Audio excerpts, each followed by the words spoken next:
यीशु के क्रूसीकरण स्थल से 20 फीट नीचे जब खुदाई की गई तो पुरातत्वविदों को एक ऐसा वस्तु मिला जिसके बारे में किसी ने सोचा ही नहीं था। क्या मिला था, आइए जानते हैं। 6 जनवरी 1982 को रोन व्याट नाम के एक व्यक्ति और उसके साथियों ने यीशु के क्रूसीकरण स्थल में खोज किया तो उनको खोज करने के दौरान यीशु के क्रूसीकरण स्थल से लगभग 20 फीट नीचे उनको एक टूटा हुआ संदूक मिला। शुरुआत में तो उन्होंने उसे एक सामान्य संदूक समझा, लेकिन जब उसकी लैब में जांच किया गया तो वैज्ञानिकों ने बताया कि यह कोई सामान्य संदूक नहीं है बल्कि यह वाचा की संदूक है। और उन्होंने बताया कि जब बेबीलोनियों द्वारा 586 ईसा पूर्व में यरूशलेम को लूटने और प्रथम मंदिर को नष्ट करने से पहले यरूशलेम के लोगों ने मंदिर से संदूक को निकालकर छिपा दिया होगा। और जब पता चला कि वह वाचा की संदूक है तो उसे इथियोपिया ले जाया गया और उसे एक्सम में सेंट मैरी ऑफ जायन के चर्च में रखा गया।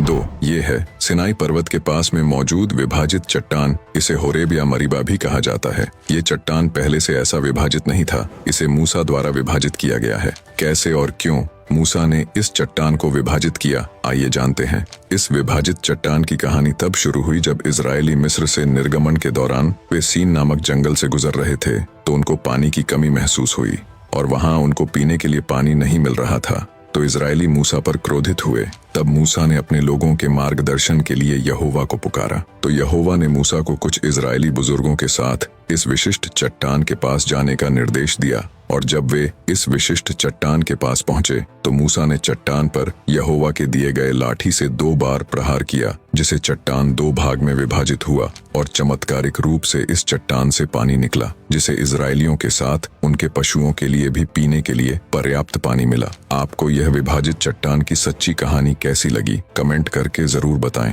3. ये है यरूशलेम में मौजूद पश्चिमी दीवार, जिसे कोटेल भी कहा जाता है। ये ईश्वर के द्वितीय मंदिर की अंतिम बची हुई दीवार है, जिसे 70 ईसा में नष्ट कर दिया गया था।